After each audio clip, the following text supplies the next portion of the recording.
Under the blistering lights of a live Senate showdown, Jasmine Crockett, the fierce voice of America's forgotten, squares off against Mitch McConnell, the 40-year titan of conservative power. As 27 million uninsured Americans watch in silence, one bill threatens to flip the soul of the nation. Is health care a right or a luxury for the privileged? McConnell defends private insurance as the cornerstone of choice, but just minutes in, Jasmine strikes back with undeniable evidence exposing deep-rooted inequality and corporate influence. The chamber gasps. The balance shatters. When truth finally speaks for 27 million uninsured, who gets saved and who stays forgotten? Stay with us. This is a story worth every second of your time. Jasmine Crockett, a young congresswoman from Texas, was determined to reform the healthcare system to protect low-income families and minorities. After winning a special election with a campaign focused on healthcare equity, she became a rising star in the Democratic Party. "We cannot ignore the injustice in our healthcare system," she proclaimed, representing the voices of those left behind by a broken system. Opposing her was Mitch McConnell, the seasoned Republican leader, known for defending free market policies and blocking reforms like Medicare for All. "The free market, not the government, is the answer to health care," he argued, aligning with powerful insurance companies and private healthcare interests. The stage was set for a heated Senate debate where McConnell and Crockett, with their starkly opposing views, would clash over the future of American healthcare. This wasn't just a policy discussion, it was a pivotal battle for the nation's future. But just as Jasmine's passion lit up the chamber, McConnell struck with a different kind of force. Not fire, but ice. Offering not empathy, but control, wrapped in the language of choice and freedom. His tone was steady, almost quiet, but it carried the weight of someone who'd spent decades defending the system. "This debate," he began, "is not just about healthcare. It's about freedom. Freedom to choose your doctor. Freedom to decide how you're treated. Freedom to control your future, not handed over to a government official with a checklist." He pointed to the private insurance system as a success, not a failure. "Companies like Blue Cross Blue Shield and United Healthcare," he said, "serve millions of Americans, not because they're forced to, but because they offer choice, and they keep improving. They invest in technology, they reduce wait times, they give people plans that actually fit their lives." Then his voice hardened. "You want government-run care?" he asked, looking straight at Jasmine. "Go look at the United Kingdom. The NHS, their public system, has over 4.7 million people waiting for treatment. Waiting, not getting care. That's what happens when government takes control. You don't get health care, you get a place in line." The chamber grew quiet. McConnell's argument wasn't emotional, it was strategic. He framed Jasmine's proposal as dangerous, even naive. "This system may not be perfect," he said, "but it works. People get to choose, they're not trapped. What Jasmine is proposing takes that choice away." He ended with one final jab. "Big government never gives freedom. It only takes it away, one promise at a time." And just when it seemed McConnell had finished his strike, he reloaded with cold precision, not merely defending the system's freedom, but now presenting its corporate machinery as the very engine of human progress. His voice didn't rise, it cut. Steady, pointed, deliberate. "What makes American healthcare strong isn't control," he began. "It's competition." He leaned forward slightly, folding his hands like a man confident in the weight of numbers, not sentiment. "Private insurers aren't just delivering care. They're innovating. They're in a race to be faster, smarter, better. And in that race, the American people are the winners." He cited findings from the Health Policy Research Institute, listing advancements: AI-based diagnostics, 24/7 telemedicine, dynamic coverage plans tailored by region and age group, all, he said, made possible not by government planning, but by market pressure. Blue Cross, Aetna, United. They're not waiting on Washington to act.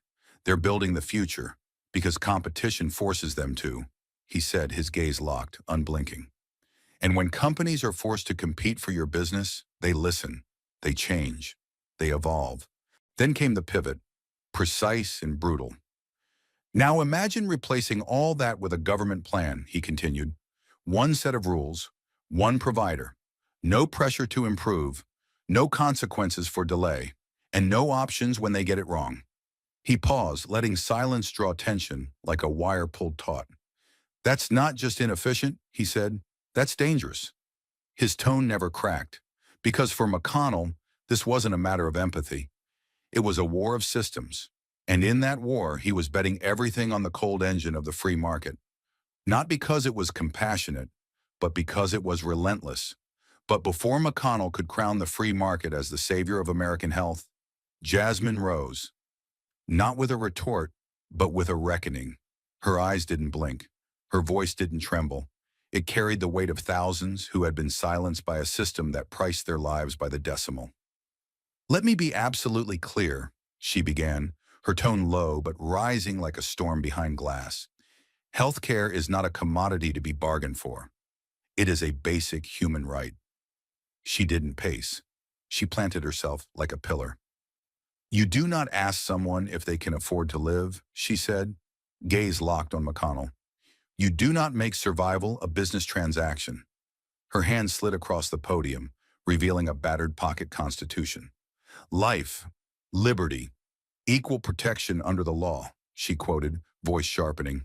How can you promise Americans the right to life and then tell them access to the care that keeps them alive is optional? She leaned forward now, her voice pressing into the bones of the room. We don't have a healthcare system. We have a profit machine that feeds on the sick and punishes the poor. And we dare to call that freedom? Her words were not loud, but they were seismic. Freedom, she continued, is not the right to choose between overpriced plans. Freedom is not telling a mother her child's fever must wait until payday. Freedom is not a waiting room filled with silence, because people are too afraid to ask what treatment costs. The chamber fell deathly still. In that moment, Jasmine wasn't debating policy. She was putting the soul of the system on trial, and her indictment was brutal. If healthcare isn't a right, then justice in America is a lie. And as her words scorched the silence, Jasmine didn't step down. She stepped deeper, from policy to pain, from statistics to the soul of the crisis. There's a name I need this chamber to remember, she said slowly, her voice quieter now. Not from fear, but reverence. Marissa Johnson, 37 years old, single mother, lives in Southeast Dallas. The lights above flickered slightly as she pulled a photograph from a folder. A woman smiling beside a little girl, their faces full of joy that the system would later crush. This is Marissa and her daughter Ava. I met them during a community health drive last spring. They came in for a basic screening. What we didn't expect was a lump. Jasmine's voice didn't shake, but her fingers curled slightly as she held the photo. Breast cancer, stage 2. It was early, treatable, but not affordable. The room shifted in its seat. Lawmakers glanced at one another, some uncomfortable, some hardened by years of hearings. Jasmine didn't let them look away. Marissa works 2 jobs, not by choice, but by survival. She cleans corporate offices at night, maybe even some of yours. In the mornings, she waits tables at a diner. No benefits, no union, just tips, bleach burns on her hands, and hope that nothing goes wrong. She paused just long enough for the air to feel heavier. But something did go wrong. And when it did, Marissa learned what it means to be uninsured in America. Jasmine's voice grew sharper now, not yelling, but with the coiled intensity of someone who has had to sit with too many stories like this. Her oncologist gave her the numbers. $14,000 for the first round of chemo. Radiation, another $18,000. Surgery? Don't even ask. She dropped her gaze to the floor for a moment before continuing. So she made a choice, not a choice born from freedom, but from fear. She told me, and I quote, I would rather die quietly than have Ava watch me fall apart under a mountain of debt I can't pay from a hospital bed. Jasmine stepped back, her breath catching just slightly before continuing. So what did she do? She walked out of the clinic, out of care, out of her own fight for life. She put on her uniform, tied her apron, and went back to work. The chamber was dead silent now. No shuffling papers, No whispered remarks, just stillness, the kind that only truth could command. Then came the data, but not cold or abstract. It came like a verdict. Jasmine held up a bound copy of a recent study. The American College of Physicians found that 27 million Americans are currently uninsured. That's nearly 1 in 10. 1 in 10 in the most medically advanced country in the world. And guess who they are? Not CEOs, not senators. They're warehouse workers, janitors, cashiers, home health aides. The people who kept this country moving while the rest of us worked from behind screens. She turned toward McConnell directly now. And let's be honest, we all know which communities are hit the hardest. Black, brown, immigrant, low income, rural. People who already start 5 steps behind and then are told to run a marathon against a system that never wanted them to finish. She lifted the photo of Marissa again, this time facing it toward the C-SPAN cameras. This woman is not a statistic. She is a mother, a worker, an American, and in any civilized nation, she would already be in treatment. But here, in the land of free market medicine, she has to choose between dying or drowning in debt. Jasmine walked slowly toward the center of the chamber, her heels echoing on the marble floor like a metronome counting down the seconds Marissa didn't have. I am sick of hearing that people like her just need to work harder. Marissa is working herself into the grave. I am sick of hearing that competition will drive prices down. You don't haggle with cancer, Mr. McConnell. You don't shop around for stage 2. Her voice grew firmer with every line. I'm told that government care is inefficient. But what do you call a system where the only treatment a mother can afford is prayer? Where survival depends not on diagnosis, but on your zip code, your income, or whether your employer offers a plan? She turned once more to the Senate floor. A room filled with polished suits, sponsored agendas, and long-held power. You can talk to me about freedom, she said, eyes blazing. But if freedom means standing by while women like Marissa are sentenced to death by invoice, then your definition of freedom is broken, and I refuse to accept it. She returned to her seat slowly, the photo of Marissa still in her hand, never folding it away. Because this moment wasn't a debate, it was a requiem for every life made disposable by a system that dares to call itself civilized, and every silence that allowed it to stay that way. And as the last echo of Marissa's story dissolved into silence, Jasmine did not pause. She did not soften, because what she was about to reveal wasn't just a flaw, it was the foundation. This isn't about one mother in Texas, she began, her voice now lower, deliberate, not for lack of passion, but for the gravity of what came next. It's about a design, a structure, a system that rewards wealth, punishes poverty, and leaves millions of people who look like me, who grew up like me, to suffer in silence. She raised a thick, spiral-bound report and held it like a prosecutor presenting the key piece of evidence. This is not opinion. It's not anecdote. It's the CDC's own findings, and they should chill every single one of us to the bone. She flipped the first page with a snap. If you're poor in America, you're more likely to get sick and less likely to be treated. That's not hyperbole, that's math. Her eyes scanned the room. Senators in expensive suits, some staring down, some frozen in discomfort. You're more likely to develop diabetes, high blood pressure, asthma, heart disease, and you're more likely to die from them. Why? Because the system is built to serve those who can pay and ignore the rest. She walked slowly along the chamber floor, her words cutting through the air like a scalpel. The average uninsured person delays care until it's too late. And if you're Black, if you're Latino, if you live in a poor zip code, that delay is longer. The outcomes are worse. And the suffering? It's invisible in rooms like this. Her voice sharpened. This isn't negligence. This is discrimination, made legal through policy and invisible through indifference. She pointed directly to the printed line in the report. Black Americans are 40% more likely to suffer from hypertension, 60% more likely to die from stroke. Latino children? Less likely to receive basic checkups. Native populations? Hospitals hundreds of miles away, if they even exist.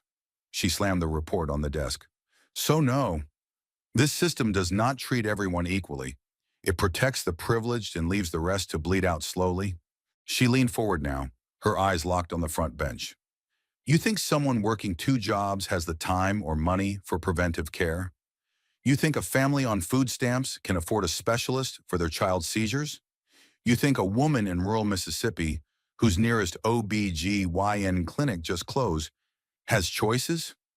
Her voice cracked slightly, not from weakness, but rage. This is not a healthcare system. It's a caste system, and we built it. She let that line settle like a stone dropped in water. Then she continued, quieter, but no less forceful. And you know what's worse than the inequality, she said? It's that we normalize it. We teach people to accept it. We shame them for not having insurance, for showing up to the ER too late, for dying in debt. She turned to the gallery, her voice echoing. We bury them twice, once in the ground and once beneath the myth that it was their fault. Her closing words were not shouted. They were etched into the air like a final oath. Healthcare in America is not about wellness, it's about worth. And if you're poor, if you're black, if you're rural, this system will measure your value in dollars and leave you behind when the math doesn't add up. She stepped back, her face a mirror of controlled fury and unbearable truth. This isn't freedom. This is injustice. Financed, legalized, and televised. And still, no one in that chamber moved. Because Jasmine hadn't just spoken, she had exposed. And as Jasmine's words carved through the chamber, like truth wrapped in thunder, Mitch McConnell did not flinch. He simply adjusted his glasses, lifted a government report like a shield, and spoke with the calm of a man who'd spent decades mastering the art of stone-faced resistance. While the Congresswoman pleads with emotion, he began, voice low but resonant, this body has a duty, not just to feel, but to calculate. He tapped the thick Congressional Budget Office document before him, its blue seal gleaming under the chamber lights. Because for every noble intention, there is a cold cost. And this, he said, holding the report higher, is the price of unchecked idealism. He flipped to the bookmarked page as if it were a final exhibit in a courtroom trial. Expanding federal health care coverage as proposed would increase public spending by $860 billion over the next 10 years. That's not conjecture. That's not political spin. That's the CBO's own projection. His gaze scanned the room, not with fire, but with frost. You want to talk about justice? He continued. Tell that to the American worker whose taxes will skyrocket to cover this. Tell it to the small business owner who's already drowning in payroll obligations. Tell it to the veteran who'll lose housing benefits because funds were redirected to prop up an inefficient government healthcare model. He took one step forward, anchoring the moment. Every dollar this Congress pours into sweeping healthcare expansions comes out of something else. Public schools, clean water, national security. Dreams don't pay bills, and compassion, untethered from fiscal discipline, collapses into chaos. There was no shouting in his voice, only the cold mechanics of strategy. We've seen what happens when governments overreach. Look to nations where waiting lists stretch into years, where care is rationed, where medical staff flee under the weight of bureaucracy. He nodded toward the silent CSPAN cameras. That's not compassion. That's collapse dressed as care. He paused, letting the chamber sit in silence. Not the reverent kind Jasmine commanded, but the tense stillness of political chess. Then softer, with a faint edge of warning, let me be clear. We are not choosing between care and cruelty. We are choosing between reality and ruin. And I, for one, will not vote to mortgage the soul of this nation on the back of promises we can't afford to keep. And with that, McConnell stepped back, not as a man shaken, but as one who believed that the cold arithmetic of the ledger sheet would, in the end, outlast the fire of the microphone. And as the murmurs from his last argument began to fade, McConnell's tone darkened, not louder but colder, like a final card drawn in a rigged game. He wasn't just attacking Jasmine's proposal now. He was going after the very programs she defended as lifelines. Let's not pretend, McConnell began, the weight of 3 decades in the Senate sharpening every syllable. Medicaid was supposed to be the safety net, the solution. the moral insurance policy for the most vulnerable in America. And yet, he held up a set of state-by-state graphs, red circles tightening around key failure points. After decades and hundreds of billions of dollars, what do we really have to show for it? He didn't wait for an answer. In states that have embraced Medicaid expansion, especially those governed by my colleagues across the aisle, we still see millions of working-class Americans without reliable care.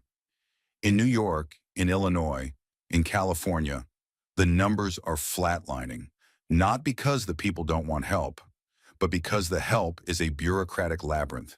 Delays, denials, clinics without doctors, hospitals closing in rural zip codes while budgets balloon in the capital. His voice cut through the chamber like a verdict. What was promised as a lifeline has become a dead end. He stepped forward, eyes locked on Jasmine, as if daring her to refute it. This isn't generosity, it's government dressed as mercy, failing in plain sight. Medicaid doesn't reduce poverty. It manages it. It institutionalizes it. And worst of all, it keeps families in a cycle of dependency, where healthcare is just enough to survive, but never enough to rise. His hand struck the podium like a gavel. That's not progress. That's entrapment. Then quieter, more ominous. And now you want to scale this model up? To nationalize the inefficiency? To universalize the dysfunction? A pause. I say no. I say we don't build the future on the bones of systems already collapsing. And for a moment, the silence that followed wasn't just political. It was moral. Tense. As if the weight of two Americas, one buried in forms and wait lists, the other defended by spreadsheets, had just been laid bare before the world. But Jasmine Crockett didn't flinch. As McConnell's cold logic tried to cast public programs as failures and compassion as fiscal recklessness, she stepped forward with something far more dangerous than data, conviction sharpened by truth. Let me ask this chamber, she began, voice steady but rising. When did we decide that justice must always come with a receipt? That dignity belongs only to those who can afford it? Her words echoed through the chamber with an urgency that felt less like a speech and more like a siren. Healthcare isn't a privilege. It isn't a product. It isn't something you win if your employer plays nice or your premiums don't double. It is a right, a human right, and we have let that truth rot beneath paperwork, premiums, and political cowardice. She held up a printed map of the United States, the colors darkening in the areas with the highest medical bankruptcy rates. This isn't some foreign theory, she continued. This is America today, where a single emergency room visit can cost more than a year's rent, and a cancer diagnosis can turn a working-class family into the homeless. Her eyes narrowed, targeting the myth McConnell had carefully built.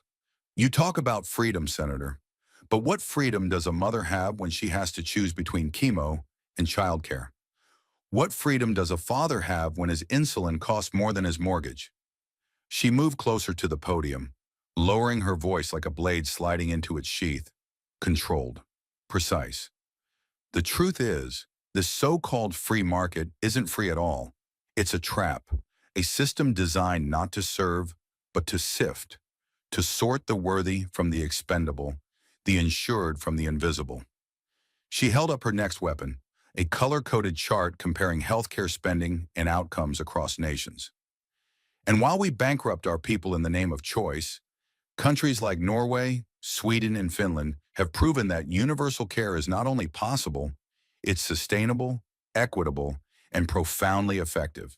Her hand trembled slightly, not with fear, but with the pressure of every name she carried. In Sweden, administrative costs for healthcare are less than 3%. Here, over 25% funneled into billing departments, profit margins, and C-suite bonuses. In Finland, every citizen has access to comprehensive coverage, and they still spend thousands less per capita than we do. And in Norway, wait times are publicly tracked, reviewed, and reduced, not hidden in red tape or passed down to desperate families on hold for weeks.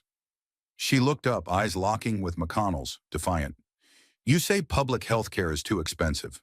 I say your version is too cruel.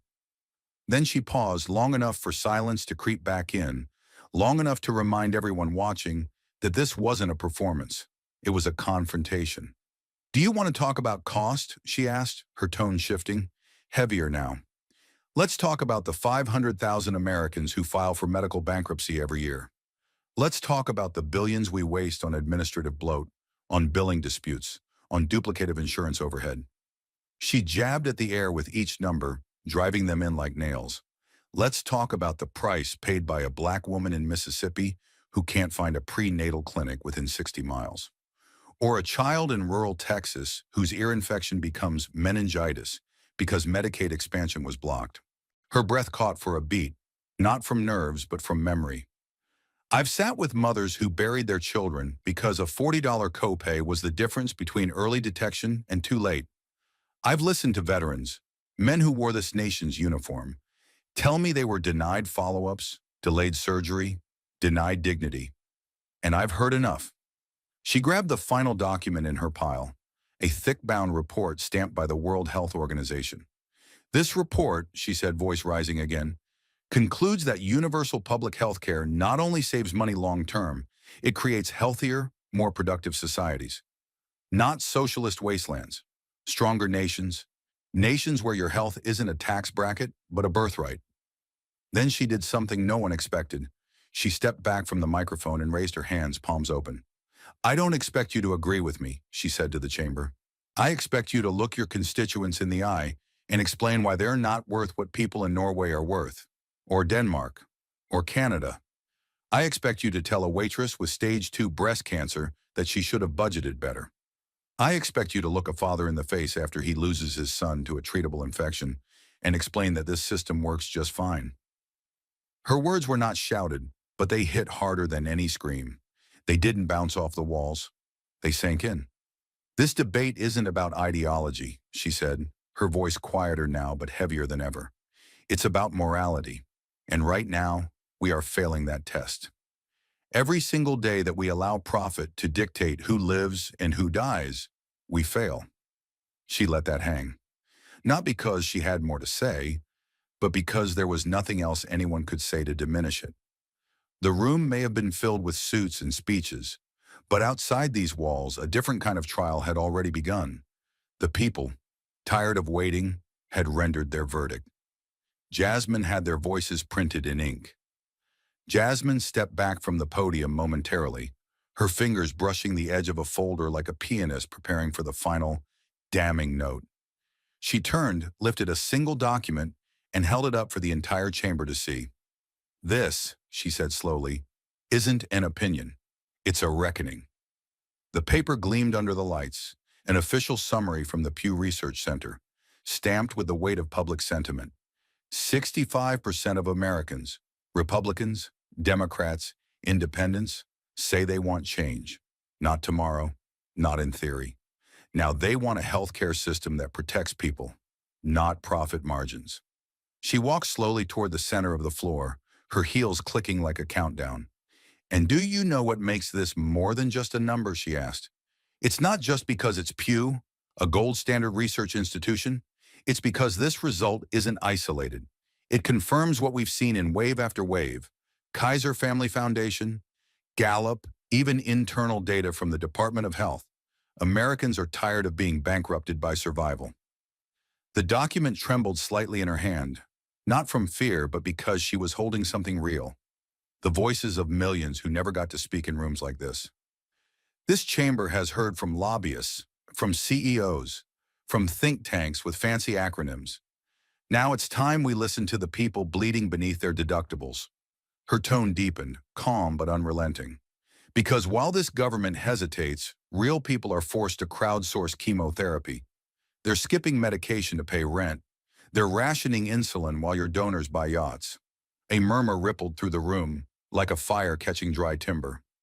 She moved closer to the Republican bench. You want to call that emotional? Fine, it's emotional. So is dying alone in a hallway because your insurance was denied. So is watching your child deteriorate while a claims adjuster decides if you're worth it. She turned back toward the presiding chair, voice sharpened now like a courtroom cross-examiner. This data doesn't just reflect frustration. It reflects desperation, and it's bipartisan. McConnell leaned forward, his face unreadable, his fingers steepled. And then, With a voice cold enough to cut steel, he replied, "Polling is not policy," he said, as if stating gravity. "We are not here to chase emotional surges or political moods. We are here to govern, and I will not trade long-term fiscal responsibility for populist fantasy." The words landed like hammers, meant not to persuade, but to intimidate. "Let's not pretend," he added, "that surveys aren't shaped by carefully coordinated messaging, media pressure, and selective framing." He stood now, slow and deliberate. "We've seen it before.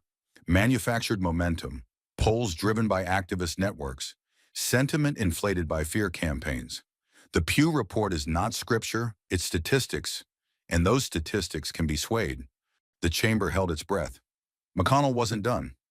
"I do not deny the concerns of Americans," he said with a trace of performative empathy. "But policy cannot be built on noise. We must protect our fiscal foundations from being undermined by feel-good illusions." He turned toward Jasmine then, and the corners of his mouth curled. "I understand that Congresswoman Crockett believes in passion, but passion does not build hospitals. Passion does not pay for doctors. Passion does not balance the budget." The temperature in the room dropped, but Jasmine didn't blink. She stepped closer, her tone dropping to a lethal calm. "Passion doesn't pay for hospitals?" she repeated. "Neither does greed. And greed is the very reason we're in this mess. It's the reason Americans pay more per capita for health care than any other developed nation, and still die younger. That's not a policy flaw. That's a policy crime." She held the Pew report above her head. "This isn't noise," she snapped. "It's clarity. It's democracy. And if you think the voices of 2/3 of this country are just wind in the trees, then you've forgotten who you serve." She turned again to the gallery, as if speaking to the nation through the cameras. "The only thing more dangerous than ignoring data is pretending the public is too naive to know what's best for their lives. They don't want charity. They want justice. They don't want more choice. They want a system that doesn't punish them for getting sick." McConnell sat, unmoved, but his silence was louder than before. Jasmine walked slowly back to the center. "You say surveys are shaped by emotion. I say they're shaped by pain. And until you've been in a clinic that won't take your insurance or watched a parent sell their car to buy heart medication, you don't get to dismiss that pain as strategy."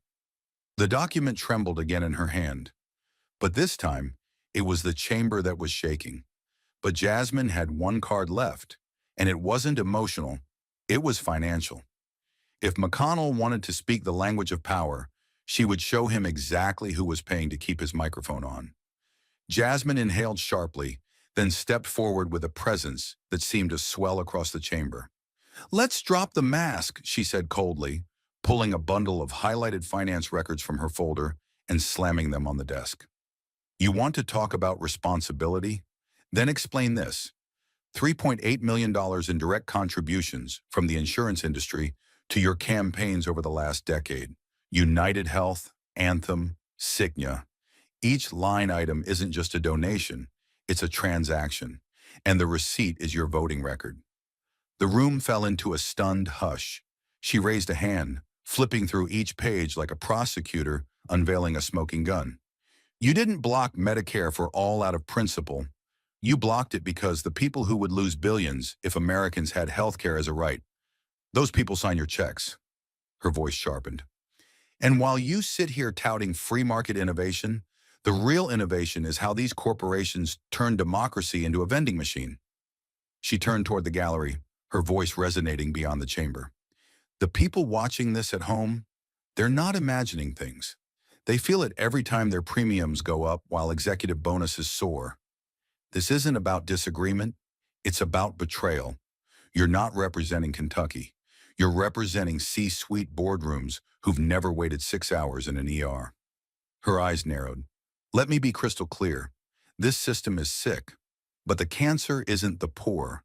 It's the profit motive you protect." But McConnell didn't waver beneath Jasmine's fire. He had weathered bigger storms, and now he would strike back with the polished conviction of a man who believed capitalism wasn't the problem, but the cure. McConnell's fingers curled around the edge of the podium as he rose with slow, deliberate confidence.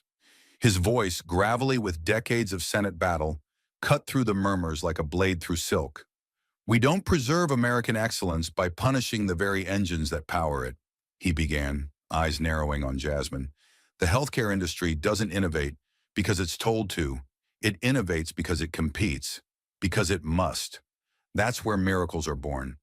He raised a hand to a graph displayed behind him, one mapping the explosion of private investment into cancer immunotherapies, AI-assisted diagnostics, and precision medicine over the past decade. These advancements weren't birthed in government labs. They came from companies willing to risk billions for the chance to save lives. And yes, to make a profit. His voice hardened. Strip away the profit motive, and you strip away the drive to go further, faster, smarter. He paused, letting the weight of his words settle like fog on the chamber floor. "You call it greed," he said, turning fully to Jasmine now. "But I call it survival, of innovation, of progress, of the very patients you're trying to protect. Without market freedom, we don't just lose choices, we lose futures." His tone dropped, low and firm. "And the alternative, a monolithic system where bureaucrats decide what drugs are worth funding, which hospitals get resources, and who lives long enough to see the next breakthrough. That's not care. That's control dressed as compassion." But Jasmine wasn't finished. Her tone sharpened, her pace slowed, not to ease the moment, but to make every word slice deeper. She wasn't arguing policy anymore. She was prosecuting a system.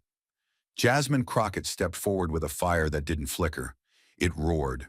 Her heels clicked against the cold Senate floor like the countdown of a ticking clock.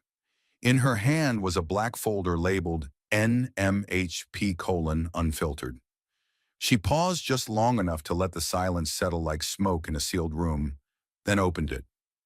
"The current system," she began, voice steady but blazing, "is not broken by accident. It is broken by design." She didn't shout. She didn't need to. Her words moved like artillery, precise, deliberate, lethal. "For every private hospital that thrives in Beverly Hills, there's a rural clinic in Mississippi that can't afford clean syringes. For every family with concierge doctors on speed dial, there are 10 others rationing insulin in a trailer park. And the only common thread, the only consistent pattern, is that those left behind are poor, black, brown, or invisible." Murmurs rippled across the room. Jasmine didn't stop. "This is the National Minority Health Programs report from just last quarter," she said, holding up a thick printed study. "It shows that in districts like mine, life expectancy drops up to 15 years compared to wealthier zip codes, 15 years, because of disparities in access to basic medical care." She flipped a page. "Black mothers die during childbirth at 3 times the rate of white mothers. Latinos with stage 2 cancer are diagnosed 11 months later on average. Native American communities wait 6 to 8 months just for specialist referrals." Her eyes locked onto McConnell like a missile. "And all this happens while billion-dollar insurance companies post record quarterly profits. You tell me this system serves the people?" McConnell leaned back in his chair, his fingers steepled in front of him, eyes unreadable. Jasmine didn't flinch. "You call this the freest country in the world," she continued. "But what kind of freedom is this?" She turned her words toward the gallery, where members of the press were already typing feverishly. "The freedom to choose between chemotherapy and keeping your house? The freedom to die quietly because you couldn't afford an ambulance ride? That's not freedom. That's economic warfare, dressed up as healthcare policy." A beat passed. 1 second. 2. Then Jasmine raised a photo, a grainy image of a young woman clutching her stomach on a plastic chair in an emergency room hallway. Her name was Danica Brooks, 32 years old, single mother of 2. She had ovarian cancer, but no insurance. She was denied treatment 3 times because she was told she didn't meet the threshold for financial aid. Jasmine's voice cracked. Just slightly, just enough. She died on a Thursday morning, alone, because a system designed to maximize profit decided she wasn't worth the investment. Silence thundered in the chamber. And then finally, McConnell moved. He adjusted his tie, cleared his throat, then stood, his hands behind his back, the old warhorse of the Senate in full armor. His voice came low, firm, and unbending. "Congresswoman Crockett, I understand your passion, But I must respectfully disagree with your premise. He let the pause linger like the first drop of cold rain. You speak of injustice, of inequality, and I agree, there are real problems. But you mistake the disease for the cure. He turned slightly, now addressing the full room.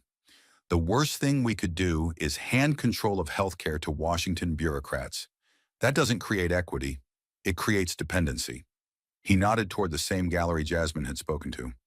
The real question isn't who pays the bill, it's who chooses the doctor, who determines the treatment, who decides what lives are worth saving, and how much it should cost. He walked 2 steps forward, slow and deliberate. If you nationalize care, you don't eliminate injustice. You just relocate it. From corporate boards to government offices, from profit margins to wait lists.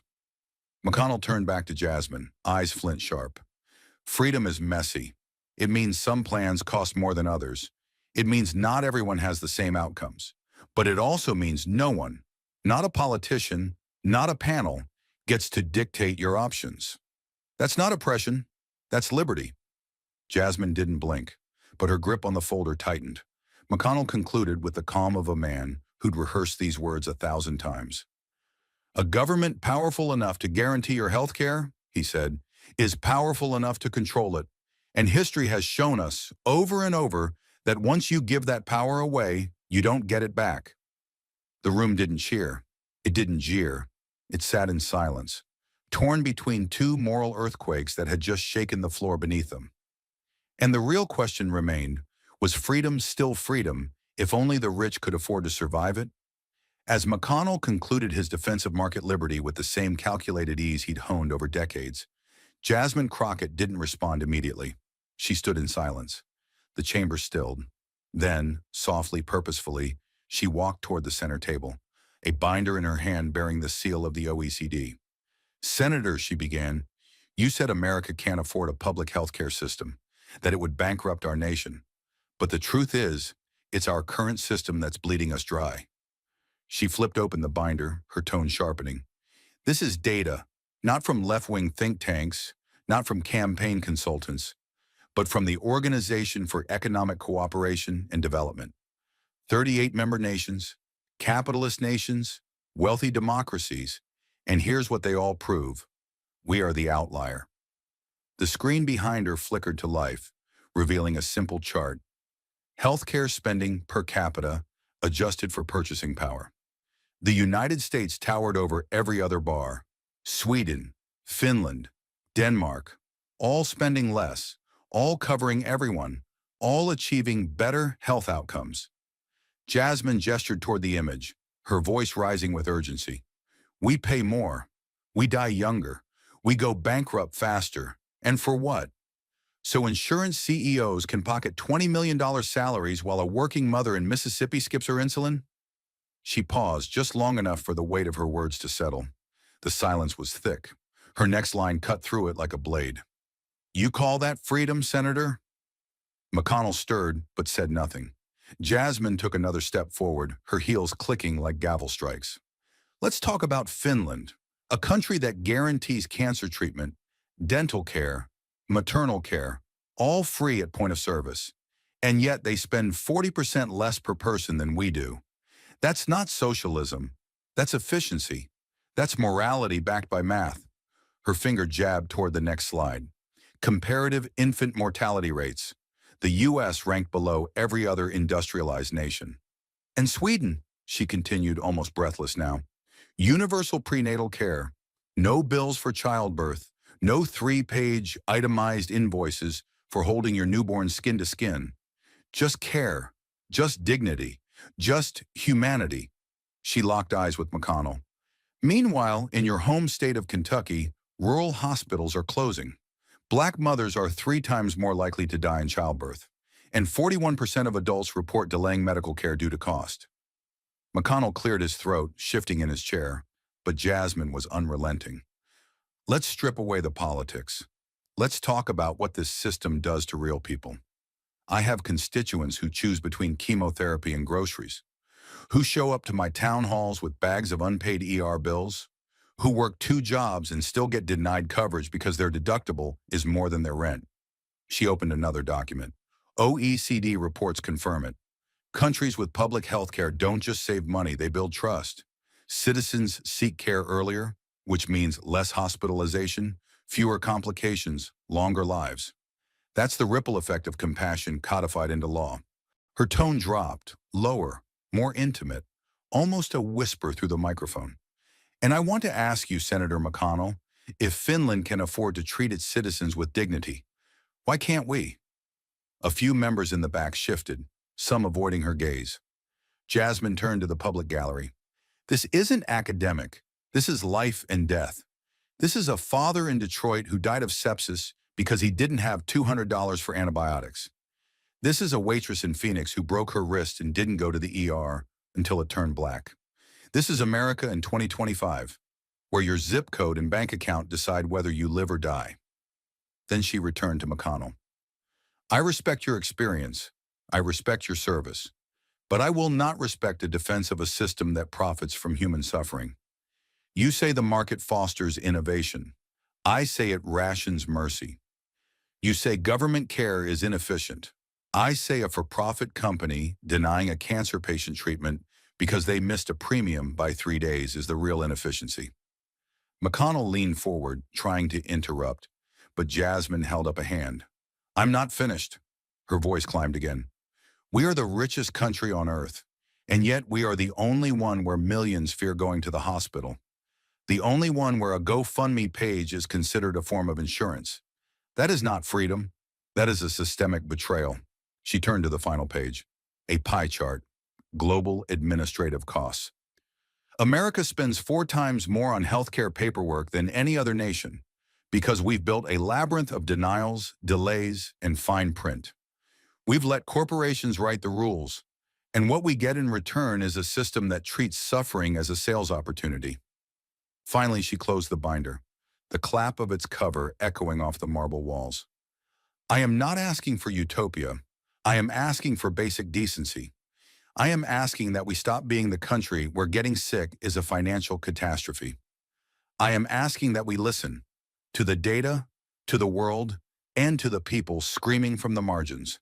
Then, soft but firm, she concluded, and I am asking you, Senator McConnell, to look those people in the eye and explain why they are unworthy of what Swedes and Finns and Germans already have. Because I refuse to. As Jasmine's voice faded and the gavel fell, the silence in the Senate chamber wasn't peace, it was pressure. Pressure that spread outward, leaking into headlines, hashtags, union halls, newsroom floors, and kitchen tables across America. The Senate floor was quiet, but the country was anything but. Within minutes of the debate's end, clips of Jasmine's dismantling of McConnell's arguments were everywhere, looped on news broadcasts, stitched into TikToks, and shared with fiery captions on Twitter. She spoke for us. Finally, someone stood up to power. Healthcare is a right, not a privilege. Hashtags like Chushin Crockett clapback and Medicare is justice trended within the hour, surging with the kind of urgency that couldn't be faked. But for every voice cheering, another called it reckless. Right-wing commentators labeled her a radical, a socialist disguised in pearls. Fox News ran a segment titled, "The Real Danger in Government Healthcare, Jasmine Crockett's Fantasy World." Yet even there, a few conservative-leaning independents admitted they were shaken, not by her politics, but by her facts. Because while McConnell quoted deficits, Jasmine named the dead. Inside the Capitol, reactions weren't just whispered, they were weaponized. Senators moved in tight huddles. Some eyed her warily, like she detonated a bomb in a room they thought was soundproof. Others, particularly newer progressive Democrats, walked over and gripped her shoulder with respect that couldn't be taught. Senator Chris Murphy reportedly leaned in and whispered, "You didn't argue policy. You gave people a reason to care." Outside, the reaction was even louder. The American Federation of Teachers released a statement within 2 hours. "We stand with Representative Crockett.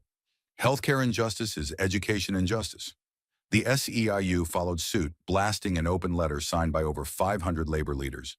"When our members have to choose between chemotherapy and groceries, the system has failed. Crockett is right to fight." But it wasn't just unions and progressives. Civil rights leaders mobilized. The NRLACP tweeted, "We've heard this speech before, but this time it wasn't from a preacher in a church. It was from a congresswoman in the halls of power." The pressure on McConnell intensified. In Louisville, a protest formed outside his district office, signs reading, "How many more need to die?" and "Mitch profits, we bleed." A group of nurses from Owensboro publicly canceled their long-standing Republican support, holding up their pay stubs and ER bills as silent protest. One wore a pin that simply read, "Crockett was right." Then came the numbers. Pew Research Center released a flash poll just 48 hours after the broadcast. 58% of Americans sided with Crockett's call for healthcare reform. More strikingly, 72% of people under 40 and 61% of independents expressed support for a public health option modeled on systems in Scandinavia. These weren't fringe left numbers. These were mainstream middle votes, shifting. McConnell's office tried to deflect. They issued a brief, icy statement. "Senator McConnell will continue defending American families from bloated government programs." But it rang hollow in a week where millions had seen their own family members reflected in Jasmine's words. Meanwhile, Jasmine refused to retreat. She returned to Texas and held a rally in Houston's 3rd Ward. Over 3,000 people came. Teachers, bus drivers, cancer survivors, immigrants, teenagers. There were no corporate sponsors, no confetti cannons. Just people. And when she took the stage, her voice cracked. Not from nerves, but from the weight of knowing her words had landed. "You showed me," she told them, "that truth travels faster than spin, that decency can trend, that if one voice is brave enough, a million more will answer." That voice wasn't just echoing in liberal cities. In Des Moines, a retired farmer named Gerald Haskins wrote an op-ed in his local paper. "I've voted Republican for 40 years, but I saw my daughter go bankrupt after an appendectomy. If what she said is socialism, maybe socialism's overdue." Back on Capitol Hill, shifts were subtle but seismic. A moderate Democrat from Ohio, who'd previously stayed silent on Medicare for All, announced he'd co-sponsor Jasmine's upcoming bill on public health care expansion. A Republican staffer was overheard saying, "McConnell underestimated her, and now we've got a movement on our hands." But the backlash wasn't over. Political attack ads started rolling in. One super PAC aired a commercial showing empty hospitals and doomsday music, warning, "If Jasmine Crockett wins, government will own your doctor." The ad failed miserably. It was mocked mercilessly on TikTok, dubbed over with clown music, and ended up boosting Jasmine's fundraising by $600,000 in a single weekend. And behind the scenes, Jasmine's office phone didn't stop ringing. Veterans with stories of denied care. Mothers with boxes of unpaid medical bills. A school nurse from Arkansas wrote, "I played your speech over the intercom." Kids cried. So did I. For every senator who smirked behind closed doors, there were 10,000 Americans who said, "She's telling the truth no one else dares to say out loud." By the end of the week, editorials flooded in. The New York Times, "A spark in the Senate." The Atlantic, "The most important speech on health care in a decade." Even the Wall Street Journal, normally conservative, admitted Jasmine Crockett may have shifted the national conversation. And yet, through all the praise, all the noise, Jasmine remained focused. She wasn't seeking headlines. She was seeking action. Her staff received over 90,000 emails from constituents begging Congress to pass reform. Her office began coordinating with state leaders, unions, and community clinics to craft a coalition larger than politics, something approaching moral momentum. But behind closed doors, McConnell was livid. Aides reported he viewed Jasmine's rise as a threat to institutional order. And perhaps it was, because the system had always counted on silence, from the sick, the poor, the overworked. Jasmine Crockett had shattered that silence with one voice, and now the chamber would never sound the same again. But as the roar of the chamber faded into murmurs and the cameras powered down, something more enduring than applause remained, something Jasmine had ignited that couldn't be silenced by votes or vetoes. It began not with a law, but with a tremor, one that rumbled beneath the polished floors of Capitol Hill and rolled outward into homes, hospitals, barbershops, and back alleys across the country. The debate between Jasmine Crockett and Mitch McConnell wasn't just another partisan clash. It was a rupture in the silence that had smothered millions of forgotten lives. Overnight, Clips of her fiery rebuttals flooded the internet, played on loop on cable news, and echoed from pulpits and street corners. Protesters gathered in front of insurance headquarters, holding up signs with faces of those who had died waiting for care. This is what delay looks like. One sign read beneath a photo of a 5-year-old girl who passed from untreated asthma. In Congress, the ripple became a wave. Freshman lawmakers, many previously silent, cited Jasmine's performance as a turning point. A group of bipartisan representatives, mostly under 45, introduced the Health Equity Accountability Act, borrowing language directly from Crockett's closing arguments. Though symbolic at first, the gesture forced televised hearings on corporate lobbying in healthcare, exposing millions in hidden donations. Even senior figures who had previously towed the line, senators from swing states, cautious and calculating, began to ask, what if she's right? What if we've sold the soul of our healthcare system for campaign checks? But the pushback was swift and merciless. Lobbying groups launched counter-campaigns smearing Jasmine as radical, uninformed, even un-American. Super PAC ads ran nightly, twisting her quotes into fear-mongering slogans. One clip cut her words to falsely imply she supported abolishing private health care entirely. Behind closed doors, McConnell met with insurance executives and promised, "This storm will pass. We've weathered louder voices before." He wasn't wrong, but this time the ground was shifting beneath his feet. Across the country, town halls turned into battlegrounds. Elderly veterans stood up, demanding answers for denied VA claims. Mothers held up expired insulin vials.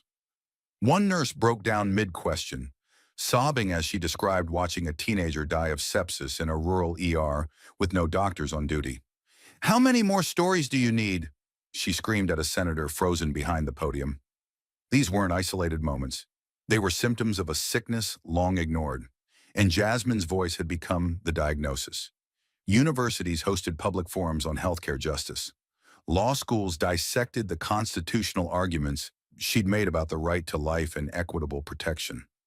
Medical students wore T-shirts with her quote, "Health isn't a privilege, it's a promise." Even late-night comedians, who usually danced around policy, replayed her exchanges with McConnell, ending with punchlines that turned into standing ovations. Something raw and righteous had been unleashed, and it wasn't going back into a press release. And yet, inside the marble columns of the Capitol, change moved like molasses. The Senate stalled reform bills in committee. Key amendments were stripped. A watered-down version of the accountability bill passed the House, only to die in the Senate 51-49. Jasmine watched from the floor as her colleagues negotiated away pieces of what she called the people's dignity in backroom deals. Still, she stood. Still, she spoke. Still, she fought. On the anniversary of the debate, she returned to that same chamber, no longer just the firebrand from Texas, but the symbol of a movement. She read aloud new names, those lost in the years since to preventable conditions, bureaucratic delays, unaffordable prescriptions. The gallery was packed, not with donors or dignitaries, but families, survivors, nurses, people in wheelchairs. When she finished, no one clapped. They rose, silent, united. Jasmine turned to the camera. Her voice, steady and sharp, cut through the silence. "This debate may have started with policy, but it ends with people. If the system can't be moved by their pain, then maybe it should be replaced by their power." And with that, the conversation around healthcare in America was no longer confined to budget lines and partisan soundbites. It became a moral reckoning, a call that reached the soul of a nation. Mitch McConnell may have had the votes, but Jasmine Crockett had something more dangerous. She had the momentum of millions. And that in Washington is how history begins. And yet amid the policy shifts, the polling surges, and the thunder of crowds chanting Jasmine's name, a quieter question lingered, one that no headline could answer. What had this battle truly cost? And what deeper truth had it revealed about who we are as a nation? There's a certain stillness that comes after a storm. Not peace, but reckoning. As Jasmine Crockett stood alone in her dimly lit office days after the Senate hearing, a copy of the Constitution in one hand and a stack of constituent letters in the other, she wasn't celebrating. The cameras were off. The crowds were gone. All that remained were the names. Names of people who had written to her after the debate. A single mother in Arkansas whose child died from untreated diabetes. A retired coal miner in West Virginia denied lung treatment due to a technicality. A teenage girl who had to crowdfund her mother's chemotherapy. "You said what I couldn't," one letter read. "Thank you for making us visible." Jasmine didn't smile. She wept, not from sadness, but from the unbearable weight of being a mirror for a nation's pain. What she had learned, what America had been forced to confront, is that injustice doesn't always wear a badge or carry a gun. Sometimes it comes in the form of silence, of inaction, of shrugging shoulders in marble halls while children die from preventable infections. The lesson wasn't just about healthcare, it was about humanity.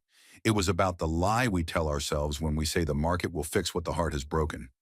Jasmine's battle showed that access to care is not a question of policy. It's a measure of moral clarity. Who do we consider worthy of saving? Who do we leave behind because saving them doesn't yield profit? Her voice had shaken the Senate, but it had done something greater. It cracked the veneer of political civility and forced the nation to look in the mirror. The most harrowing truth she uncovered was not that the system is broken, it's that it was built to be this way. Jasmine had faced down Mitch McConnell, not just as a senator, but as a symbol of decades of calculated resistance to reform.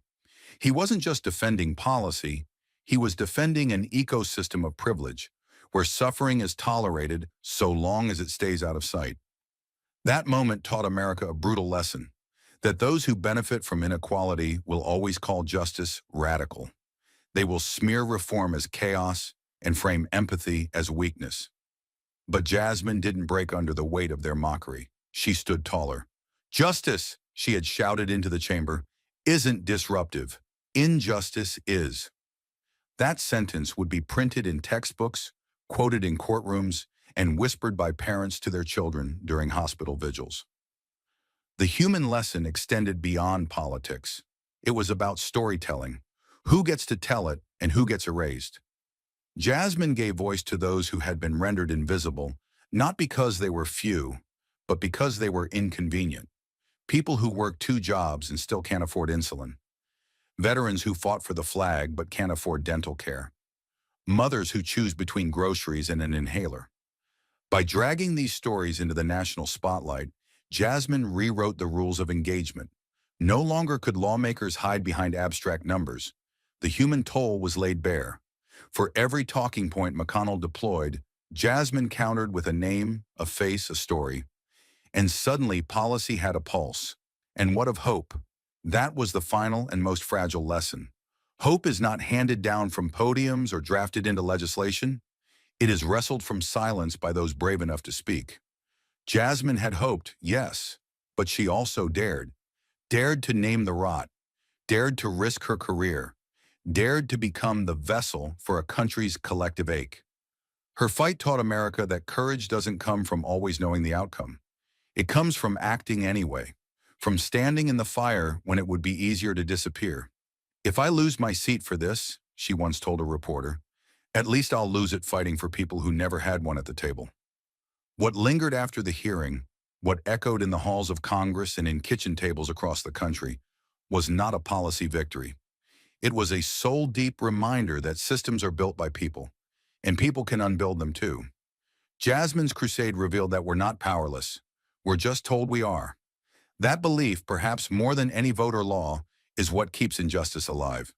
But now millions no longer believed it, not after Jasmine. She had cracked the illusion, and so the nation entered a new chapter. Not fixed, not perfect, but awake. Lawmakers started drafting bold legislation with language that once would have been considered electoral suicide.